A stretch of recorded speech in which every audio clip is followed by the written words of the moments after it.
దేశాన్ని కాపాడే వాళ్ళకి ఓటే. రోజు ఆయన బియ్యం ఇస్తాడు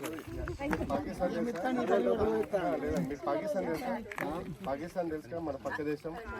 పాకిస్తాన్, బంగ్లాదేశ్, చైనా ఈ దేశాలు మన దేశాన్ని మొత్తం కుట్ర చేసి మన దేశాన్ని మొత్తం నాశనం చేయాలని చూస్తున్నారు గత 50-60 సంవత్సరాల నుంచి.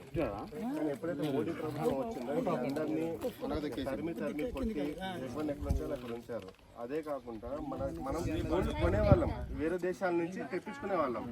కానీ ఇప్పుడు మన దేశంలో మనం ఫోన్లు తయారు చేసి వేరే దేశాలు పంపిస్తున్నాం. కరోనా వచ్చినప్పుడు కరోనా వ్యాక్సిన్లు బయట దేశాల్లో ఒక్కొక్క డోసు, కరోనా డోసు 80,000 నుంచి 2 లక్షల దాకా ఉండేది. కానీ మనకి 180 కోట్ల జనాభాకి 3 డోసులు ఇచ్చారు, 3 సార్లు ఇచ్చారు కరోనా వ్యాక్సిన్. సో అందుకోసం మీరు వేసే ఓటు దేశం 5 సంవత్సరాలు 10 సంవత్సరాలు ముందుకు వెళ్ళాలి తప్పించి వెనక్కి వెళ్ళకూడదు. ఈ కాంగ్రెస్ ప్రభుత్వం ఏం చేస్తుంది, మీకు పథకాలు ఇస్తాం, ఉచిత పథకాలు మనకు అవసరమా? ఈరోజు కూలి పనికి వెళ్తే 1000 రూపాయలు వస్తుంది. నువ్వు ఇచ్చే ముష్టి 2,000 ఎవరు కావాలి? మన పిల్లలకు ఉద్యోగాలు ఇవ్వు, మంచి కరెంట్ ఇవ్వు, మంచి రోడ్డు ఇవ్వు, పేదోళ్ళకి నువ్వు సాయం చేయి. ఇప్పుడు వీళ్ళు చదువుకున్న వాళ్ళకి నిరుద్యోగ వృత్తి అంటున్నాడు. నిరుద్యోగ వృత్తి ఎందుకు? మనకు కావాల్సిన ఉద్యోగాలు కావాలి కదా. ఇప్పుడు మీరు పేదోళ్ళు, మీ పిల్లోడికి ఒక మంచి ఉద్యోగం ఇస్తే 20,000 30,000 జీతం వస్తే జీవితాంతం బతుకుతుంది కదా. 5 సంవత్సరాలు నువ్వు 2,000 3,000 నిరుద్యోగ వృత్తి ఇచ్చేసి ఆయన మళ్ళీ పేదం చేసేస్తావా? సో ఒక్కసారి ఆలోచించండి.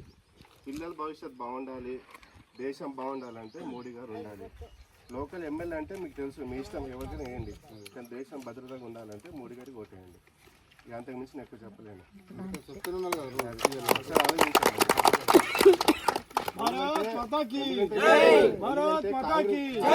కాంగ్రెస్ ప్రభుత్వం ఏంటంటే పచ్చడి నూరి కొంచెం నాగిస్తుంది. మన బాగుంది అంటారు. మనకు పచ్చడి కాదు కావాల్సింది, జీవితాంతం సుఖంగా ఉండడానికి మనకి అన్ని వస్తువులు కావాలి. ఇదే ఈరోజు ఏమంటారు వ్యవసాయ రైతులు, నేను వేరే దేశాలు వెళ్ళాను, 7-8 దేశాలు వెళ్ళొచ్చాను.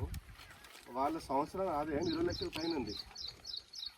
అంటే అక్కడ గవర్నమెంట్ ఏం చేస్తుంది, వాళ్ళకి అంత ఎంకరేజ్ చేస్తుంది, మీరు ఆ పని చేయండి ఈ పని చేయండి అని చెప్పేసి.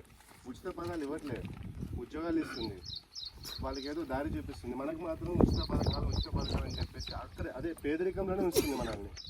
సో ఒకసారి ఆలోచించండి.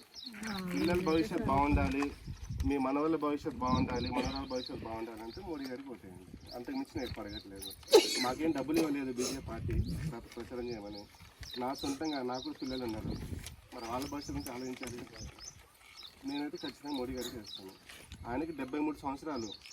ఆయన ఇప్పుడు ఆస్తులు కూడా పెట్టుకునేది ఏం లేదు, సంపాదించుకునేది ఏం లేదు.